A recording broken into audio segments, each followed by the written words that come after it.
Kalau saya umur segini 20 tahun mas, itu udah ketipu ratusan juta itu pernah mas. Ada.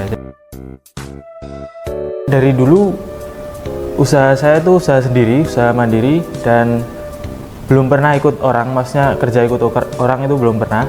Jadi dulu di pertama usaha pertama itu jualan gelasan, senar layangan. Jadi dulu usia 15 tahun itu jualan layangan, dan itu 2019 2020 terus mau bikin studio MCS.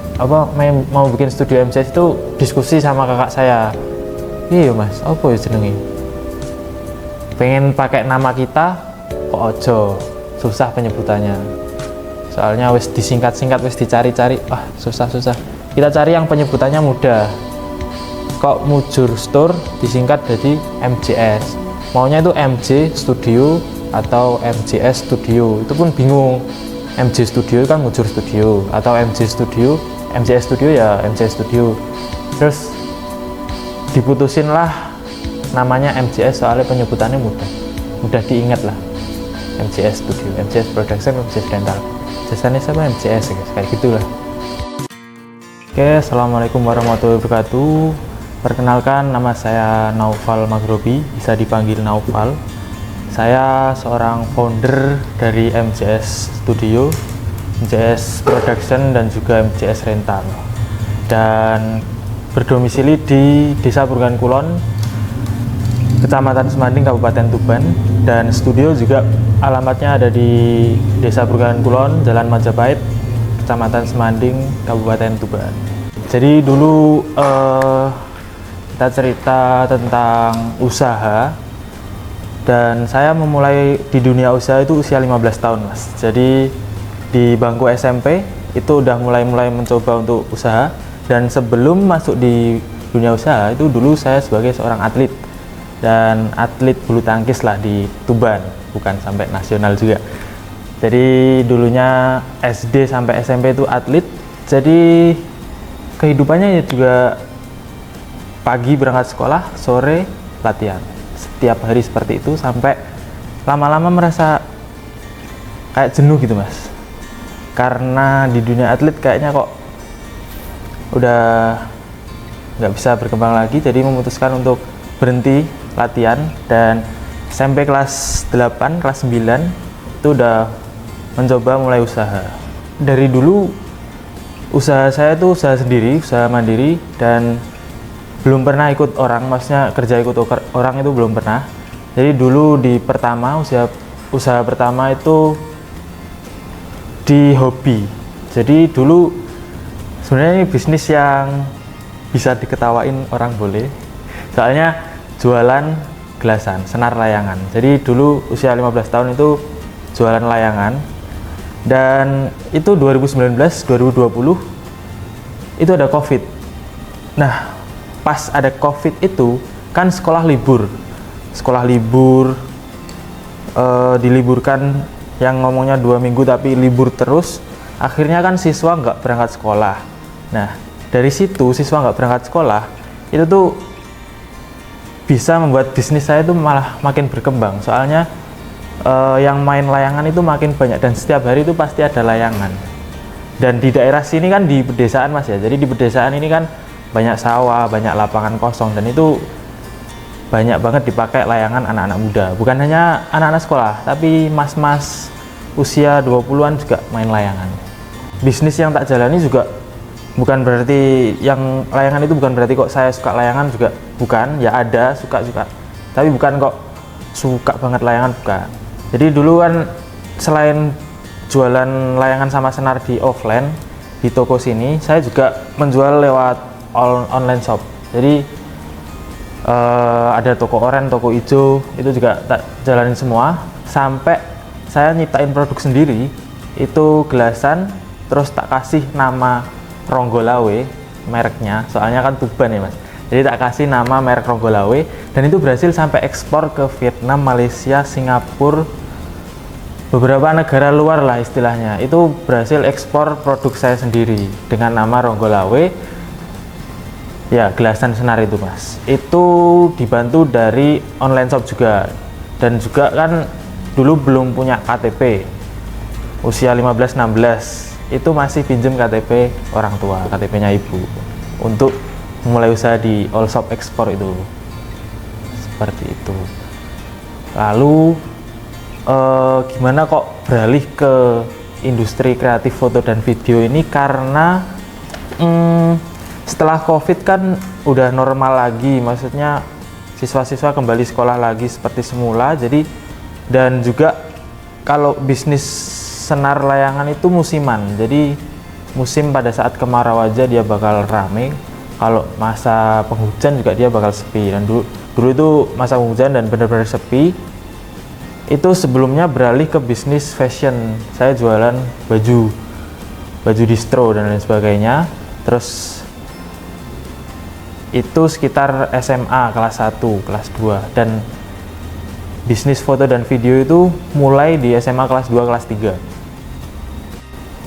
Gimana ya, sama uang itu pengen banget ngumpulin Mas, jadi pengen banget ngumpulin uang, kumpul-kumpulin dari nol. Itu sampai pernah dulu, lupa saya SD atau SMP itu saya sempet mulung Mas, sampai dimarahin sama orang tua gara-gara ngambilin sampah lah istilahnya.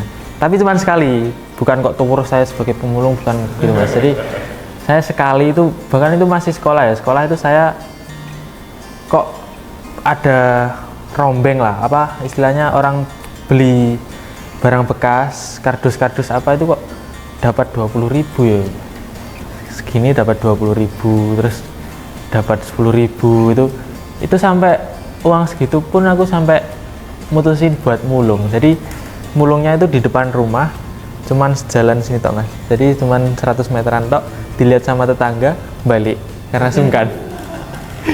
Sampai itu pun bener-bener tak niati, pakai tusuk buat mulung, tusukan buat mulung, buat ngambilin sampah-sampah sama bawa ginian. Sama bawa gelangsingnya di belakang. Itu aku yo heran ya, tak pikir-pikir kok dan tenan aku ngelakoni kayak gitu. Mulung di halaman rumah, terus mutusin buat keluar rumah. Pas keluar rumah dilihat tetangga, pas dilihat tetangga balik lagi ke rumah, dimarahin sama orang tua. Lah lapo ngono. Ya pengen didol loh Bu, pengen didol kok lumayan oleh jajan kayak gini. Kayak gitulah Mas, pengalaman dulu awal-awal karena terobsesi ya mungkin dengan uang. Berawal dari ya usaha pertama saya itu kan jualan senar di online shop. Di online shop itu namanya dulu Mujur Store, sampai sekarang masih ada namanya Mujur Store 2020, namanya juga 2020 juga karena usahanya dibangun 2019-2020. Mujur Store. Kenapa mujur? Itu karena terarah lah istilahnya, mujur kanan, mujur kiri, mujur kiblat gitu. Istilahnya terarah. Terus tak lihat artinya kok ada laris, ada apa, ya wes pakai mujur aja, Mujur Store. Terus mau bikin studio MJS.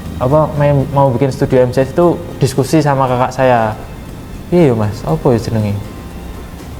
Pengen pakai nama kita kok ojo, susah penyebutannya. Soalnya wis disingkat-singkat, wis dicari-cari, wah susah. Kita cari yang penyebutannya mudah. Kok Mujur Store disingkat jadi MJS. Maunya itu MJ Studio atau MJS Studio. Itu pun bingung. MJ Studio kan Mujur Studio, atau MJS Studio ya MJS Studio. Terus diputusin lah namanya MJS, soalnya penyebutannya mudah diingat lah. MJS Studio, MJS Production, MJS Rental. Jasanya siapa? MJS ya, kayak gitulah. Saya belum pernah kerja ikut orang, dan pembangunan studio itu dilakukan pada saya kelas 12 SMA. Kelas 12 SMA sebelum saya lulus, itu pembangunan studio di sini, dilakukan pembangunan studio yang ada di depan dulu, yang kecil. Itu memutuskan untuk bangun studio karena bener-bener aku gak pengen kuliah, jadi pengen langsung terjun ke usaha. Walaupun disuruh kuliah sama orang tua, kedua orang tua pengen aku kuliah, itu saya memutuskan untuk tidak pengen kuliah. Dan gimana caranya bisa membuat studio itu punya tim, dan juga itu kan sebenarnya harusnya nggak tahu ya gimana arah-arahnya. Itu sebenarnya saya dibantu oleh kakak saya. Jadi kakak saya itu sebelumnya ikut kerja orang sebagai kru juga di bisnis foto dan video. Dan setelah itu dibantu untuk gimana sih bisnis ini bisa jalan, gimana sih caranya bisnis ini untuk maju lah ke depannya, seperti itu. Kalau tim MJS sebenarnya ada banyak, cuma kalau di intinya kita itu minimalisir maksimal di 4 orang untuk tim inti. Tapi kalau untuk tim magang, kan di sini menerima anak magang juga dari SMK di Tuban atau luar Tuban juga ada, itu kita batasi juga, jadi nggak bisa semuanya kita terima. Bagaimana cara membentuk tim yang solid? Itu pertama saya mulai dari teman-teman dekat yang memiliki visi yang sama di bidang ini. Lalu itu juga membutuhkan waktu yang cukup lama untuk saling memahami. Tapi kuncinya itu hanya satu, komunikasi. Jadi dari komunikasi itu kita bisa ngobrol enak, menjadikan tim itu seperti saudara, jadi enak komunikasinya. Tapi membentuk tim untuk foto dan video itu menurut saya cukup beda dengan tim yang lain. Setelah saya bertemu orang-orang di dunia usaha, itu beda karena orang yang habis join ke sini, habis menjadi karyawan di sini, habis tim dari kita, walaupun dia udah punya basic foto dan video terus join ke kita, itu tetap lagi kita pelatihan dari nol lagi karena beda. Dia belum pernah masuk studio misal, terus dia masuk studio, dia akan memiliki ilmu tambahan yang cukup banyak. Dan setelah dia memiliki ilmu tambahan yang cukup banyak, itu dia bisa saja keluar dan bikin studio sendiri. Seperti itu. Beda dengan karyawan-karyawan lain seperti misalnya kuli terus atau karyawan yang lain, itu kan dia ya kerjanya itu aja, kerja pulang, dan dia nggak bisa misal ada usaha yang cukup besar, misal usaha pembuatan paving atau apa, terus karyawan masuk, terus dia punya skillnya nih buat paving, tapi dia nggak mungkin bisa bikin usaha sendiri karena modalnya yang cukup besar. Beda lagi di studio ini, dia punya skill, dia bisa mulai dari freelance dan lain sebagainya, dia keluar dengan freelance dan lain sebagainya, itu bisa dilakukan seperti itu. Jadi klien pertama itu datangnya malam-malam, sekitar habis maghrib mau menjelang isya, itu di studio, langsung datang ke studio. Dia juga tanpa suruhan orang lain, tanpa melihat dari mana, dia datang sendiri ke studio untuk melakukan sesi pas foto atau foto setengah badan. Nah, saya juga ingat itu orang mana, jadi dia orang Jarum di Kecamatan Semanding, Desa Jarum, itu melakukan sesi pas foto. Dan itu awal sekali ada klien datang, itu kita gugup banget mas, kita gugup sekali, sampai kita tinggal dulu kliennya, karena pertama klien masuk nih, terus ya kak ada yang bisa kita bantu mas, mau foto apa? Pas foto. Nah setelah klien datang ngomong pas foto, itu kita masih bingung banget, wah pas foto, sampai kita keluar studio dulu, terus kita ke rumah dulu ngobrol-ngobrol sama kakak saya sendiri, piye foto, pas foto, sampai heboh, pokoknya heboh sampai ngomong ke orang tua, pas foto. Oke, terus ayo di foto, jajal. Terus dicoba melakukan pas foto, kan udah ada ilmu kakak saya ngedit. Oke, kita coba pas foto, udah selesai ngedit, itu membutuhkan proses yang cukup lama, 10 menit sampai 15 menit. Padahal pas foto sebenarnya itu nggak sampai 5 menit udah jadi, tapi karena pertama ya mas, jadi prosesnya kita teliti, benar-benar teliti, cetak, dan baru sadar cetaknya jadi, ternyata kertasnya salah, kertasnya pakai kertas stiker. Padahal pas foto kan harusnya kertas doff atau silky, itu pakai kertas stiker. Keletek itu bisa mas sebenarnya. Itu klien pertama, pengalaman dari klien pertama. Itu pas waktu masih sendiri ya gimana?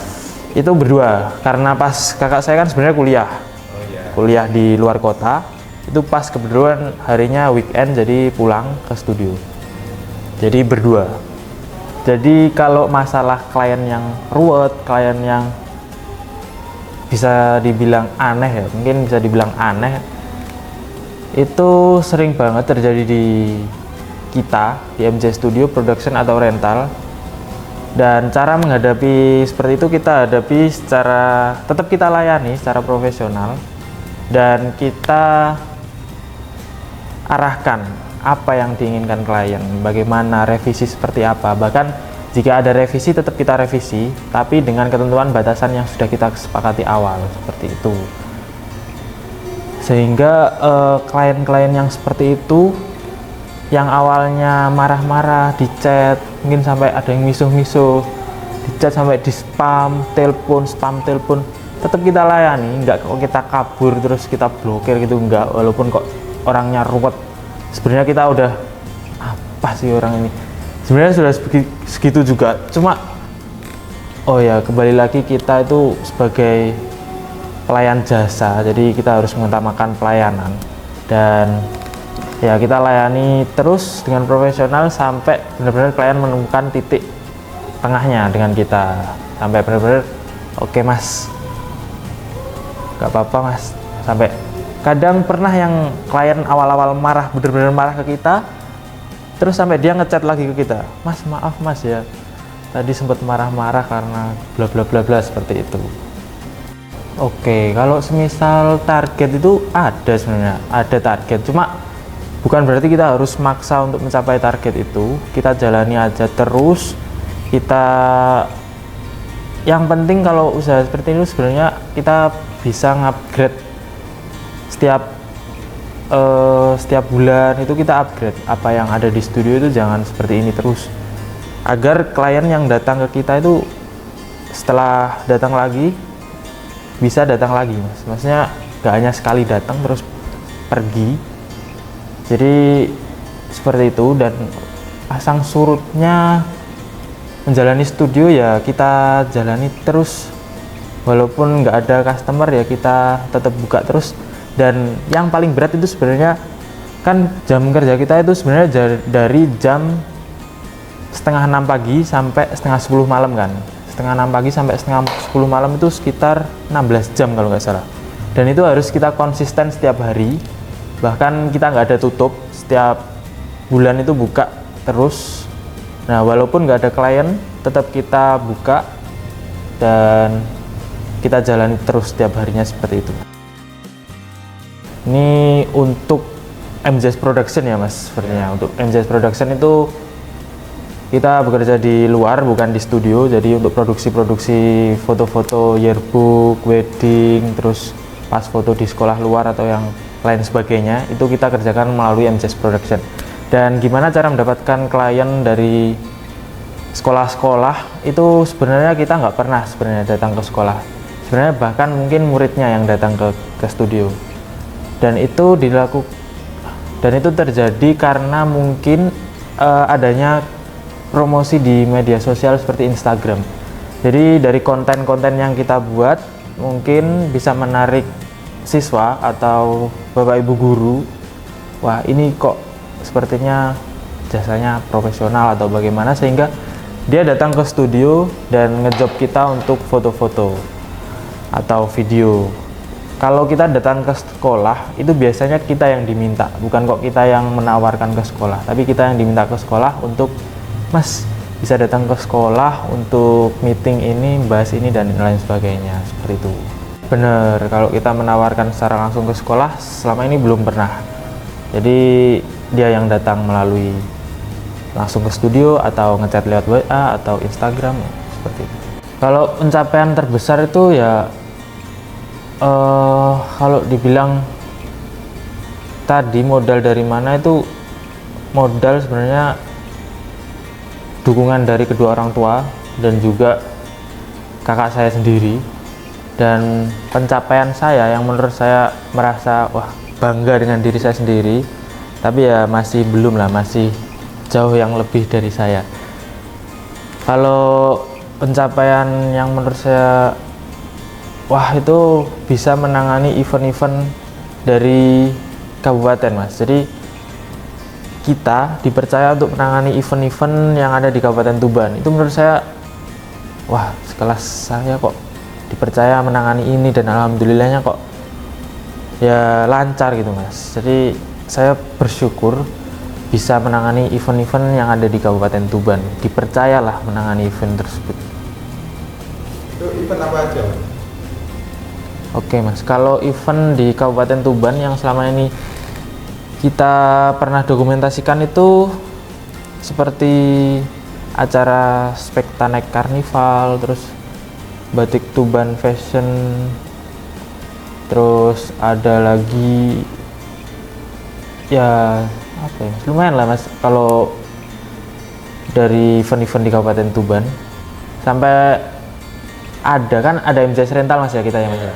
MJS Rental, nah itu ada orang Kominfo Mas yang datang ke kita untuk tambahan alat. Itu kita juga, wah Mas Kominfo ya, itu dia kenal kita, cuma kita nggak kenal, dia ngenalin diri lah.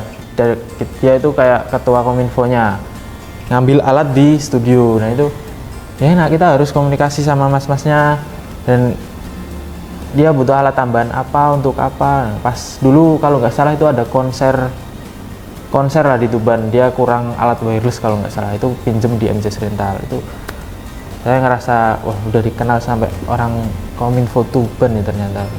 Oke, di sosial media Instagram ya utamanya Mas. Jadi Instagram kita juga ada 3, dan 3 Instagram itu kita sering collab, MJS Studio, MJS Production, sama MJS Rental. Jadi ketiganya itu sering collab sehingga orang-orang tahu kita itu nggak hanya di studio. Padahal awalnya itu yang terkenal itu hanya cuma satu, MJS Studio. Production sama rental itu belum sama sekali orang kenal, dan nggak ada yang mau pakai jasa itu. Dan dari MJS Studio kita sering collab, dan itu menciptakan dia tahu, oh iya MJS ini alatnya banyak juga ya ternyata. Soalnya kan kita MJS Rental, otomatis kita harus upgrade alat terus, kameranya kita upgrade terus, dan yang kita pakai oleh MJS Production itu harus alat-alat yang paling bagus yang kita sewakan. Jadi alat yang paling bagus kita pakai untuk MJS Production. Walaupun ada yang mau sewa, tetap kita close dulu kalau kita ada job di MJS Production. Nah, untuk konten-konten yang kita buat itu sebenarnya ngalir aja sih Mas. Kita bikin konten juga bukan yang seniat itu, pakai device HP juga, kadang pakai kamera. Tapi karena menurut saya kok pakai iPhone cukup, juga kita pakai iPhone. Dan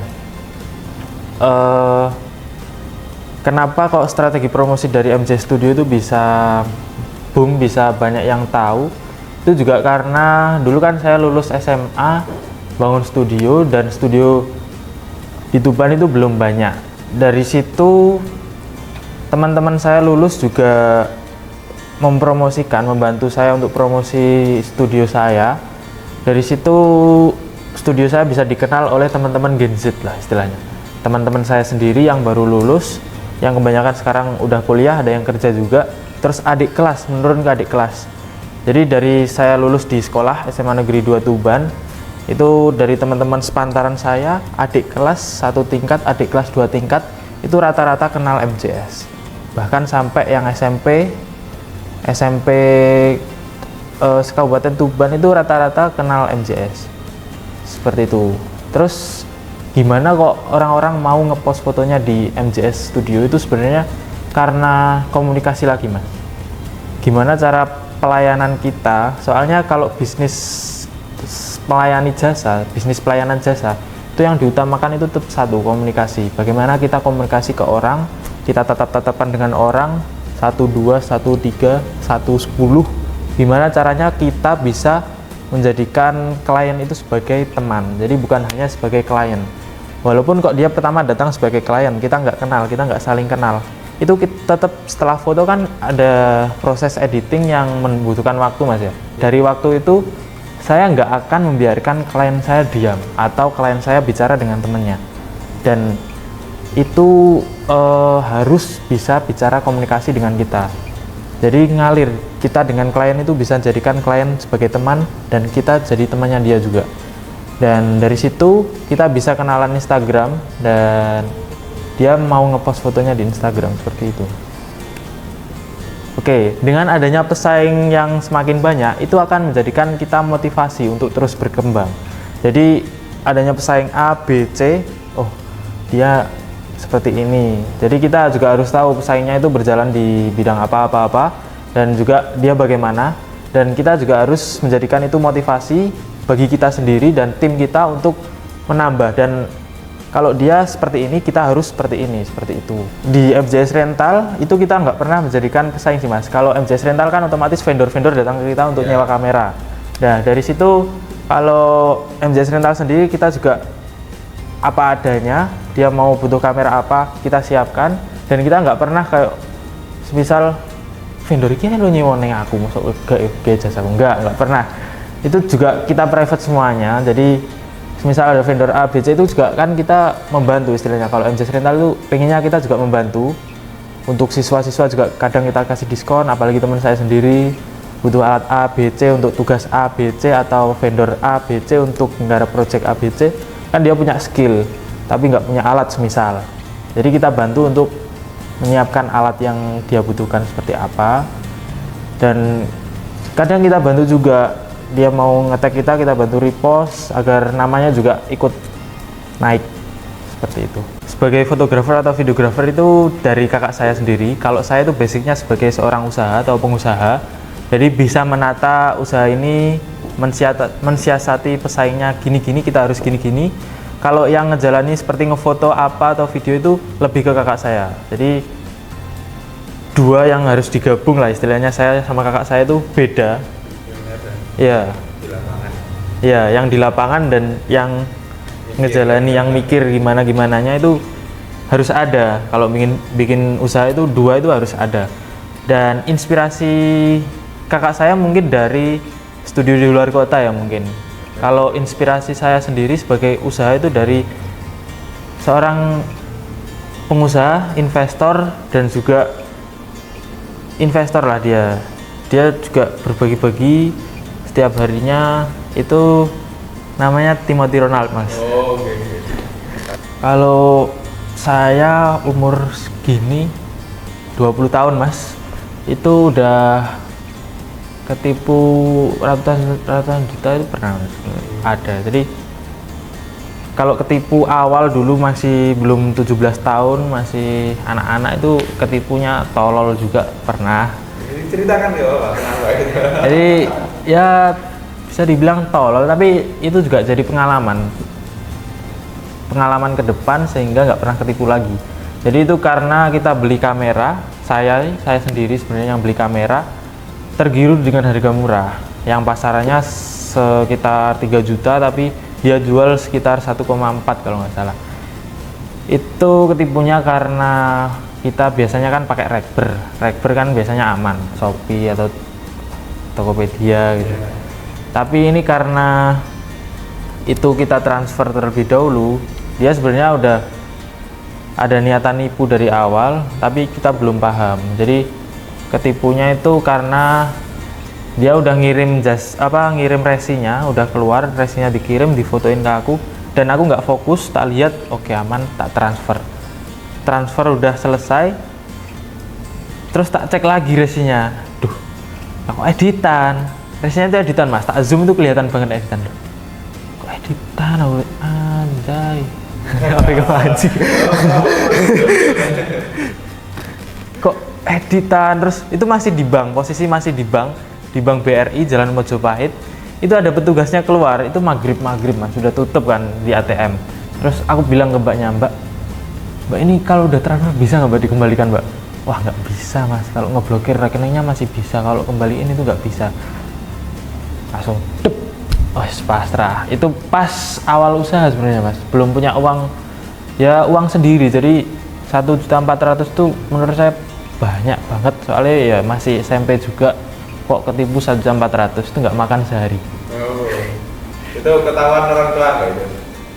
Sebelumnya nggak berani ngomong, setelah nggak makan sehari kan orang tua tanya, kenapa nggak makan sedino? Terus ya aku ceritain naik ketipu 1.400.000, terus diganti sama orang tua, ya wis makan. Tapi ya masih bisa menjalani kehidupan normal walaupun minusnya setengah M, ya minusnya 5 studio lah, ini 1 studio 100-an lah. Soalnya bikin studio itu sebenarnya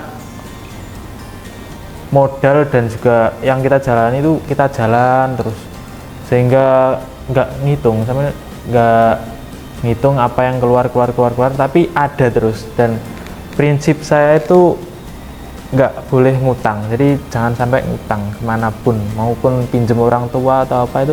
Kalau orang tua masih bisa lah nanti kita kembalikan. Kalau ngutang ke orang lain atau ke bank itu jangan pernah ngutang sih mas. Soalnya kalau udah ngutang berarti apa ya, ada resiko untuk bangkrut. Jadi kalau kita ngutang untuk bikin usaha itu pasti ada resiko usaha kita gagal. Kalau kita nggak pernah ngutang, kita jalani terus usahanya pelan-pelan, itu resiko untuk bangkrut itu kalau menurut saya nggak ada sih mas kalau kita nggak ngutang. Jadi ya walaupun sepi studio, tapi kita tetap ini punya kita sendiri, bukan punya orang lain yang kita harus kembalikan, seperti itu.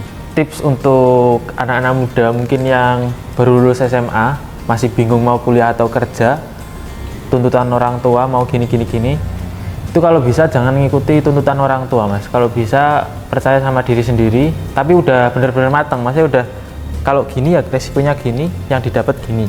Kalau mau kuliah ya resikonya ini, yang didapat ini. Jadi kalau pengen usaha itu harus berani, intinya harus berani mulai dari kecil. Nggak mungkin kalian belum punya usaha, belum pernah punya usaha langsung mulai dari yang besar, itu nggak mungkin. Semua usaha yang ada di dunia ini tuh mulainya dari kecil. Mungkin Google atau yang usaha-usaha besar, Tesla apa itu juga mulainya tetap dari kecil. Dan intinya berani mencoba mas. Kalau nggak pernah mencoba itu nggak tahu mau sukses atau enggak. Jadi kalau misal udah punya plan bisnis A, udah punya plan bisnis A, bisnis B, tapi cuma angan-angan aja, tapi nggak dijalani, itu juga nggak tahu kalian akan sukses atau enggak. Resikonya juga udah pasti gagal. Tapi kalau mencoba dari udah punya plan A, plan B, bisnis A, bisnis B, terus dicoba, itu berarti resikonya berhasil atau gagal. Kalau yang tadi belum dicoba, resikonya udah pasti gagal.